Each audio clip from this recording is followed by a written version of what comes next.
Al Roker has spent much of his life mastering the art of composure, delivering weather updates and lighthearted banter that make millions feel at ease. Yet the viral moments that occasionally ripple across the internet, those unscripted pauses, the softening of his voice, the tears he does not rush to hide, tell a deeper story about the emotional weight carried by those who stand at the center of the nation's attention, absorbing its joys and sorrows in real time.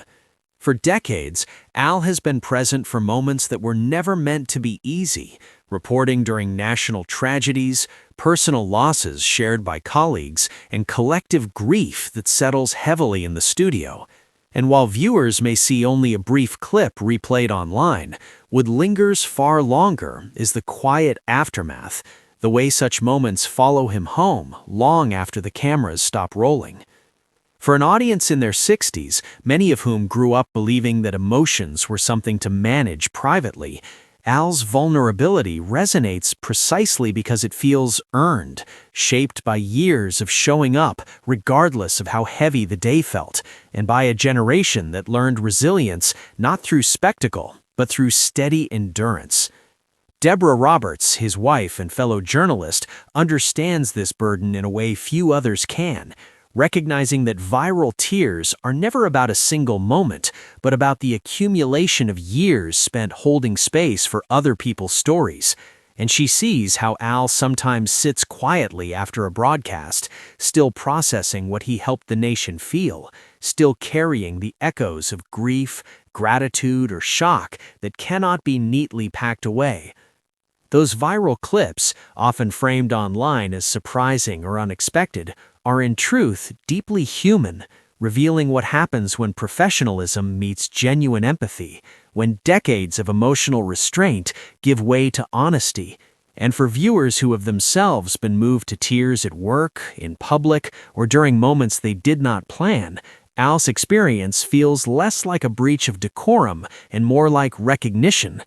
As time has passed, Al has come to understand that these moments do not weaken his bond with the audience, but strengthen it, reminding people that the faces they trust each morning are not immune to feeling, and that emotional authenticity, especially later in life, carries a quiet authority.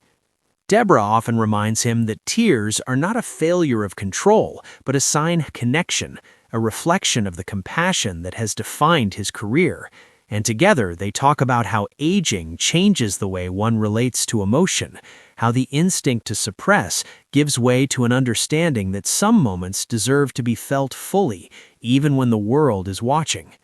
For couples who have spent decades together, navigating careers, raising families, and weathering personal storms, this shared understanding feels familiar, echoing conversations held late at night about how much has been carried silently and how little time there is left for pretense. Al's viral moments also reflect a broader cultural shift that his generation now finds itself navigating, where vulnerability is no longer something to be hidden, but something cautiously, thoughtfully shared. And while younger viewers may see these moments as refreshing authenticity, older audiences recognize them as the natural result of a life fully lived, where loss, gratitude, and perspective converge. Deborah's presence during these chapters is not about shielding him from emotion, but about grounding him in it, offering the reassurance that his worth is not measured by unbroken cheerfulness, but by the sincerity with which he shows up, both on screen and off. Together, they have learned that the most meaningful moments in public life are often the least rehearsed, the seconds when emotion breaks through routine and reminds everyone watching that they are witnessing a fellow human being, not just a familiar figure. For those in their 60s who have seen decades of news cycles, cultural change, and personal transformation, Al Roker's unscripted tears serve as a powerful mirror, reflecting their own moments of unexpected emotion, the times when life's weight surfaced without warning, and the relief that came from realizing they did not have to hide it.